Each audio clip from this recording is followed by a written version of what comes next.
Happy Friday, welcome to the 3 Things I Learned, Saas Sports Tech and Live Events, first episode of 2022. Number 1, forecasting. Nail Q1 at all costs. When you're forecasting for the upcoming year, you're talking to your investors, you're talking to your board, you're talking to your banks, and there's push-pull on all sides. Everybody wants bigger numbers. Quite honestly, so do we. We're aspirational and we're optimistic, that's why we're entrepreneurs. The one thing you want to make certain you do is nail Q1. That's where you stand your ground. It's the most visible quarter. You're starting it off knowing a lot of the deals that are in the pipe and understanding where they're going to go. So make sure you hit that quarter. We had a year in years past where we blew out our numbers for the year, but we had missed Q1. And we constantly had to discuss that red number for the next 2 years. So if you're going to stand your ground, stand in Q1. Nail that number, show more aspirational growth later in the year. That's number 1.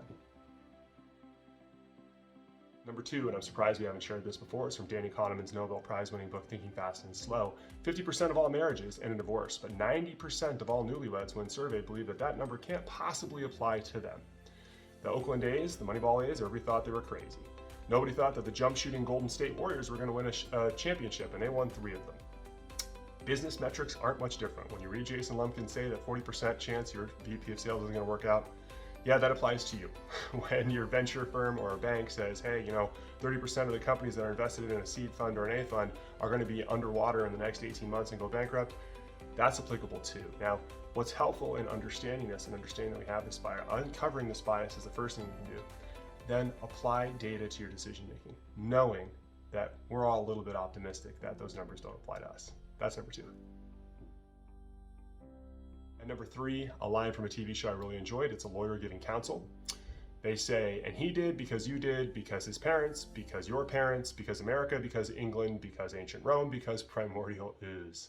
It is a genius line, and anybody who's run a business appreciates Adam Perlman's line from the show Billions. The way the line implores the audience to deal with the situation at hand instead of lamenting on the past, it also just shares that we all have these stories and it's really not all that interesting. It's time for us to pay attention to the situation at hand and move forward with the facts that are in front of us and the laws and the agreements that we have there. It's really eye-opening and a great way for us to work with our teams. Sometimes it's just not worth explaining to others why people may think the things they do about us or work with us the way they are. Sometimes a simple, hey, because ancient Rome, or maybe they're just not team us, suffices. That's it for this week. Thank you so much for tuning in. We'll see you next week on The 3 Things.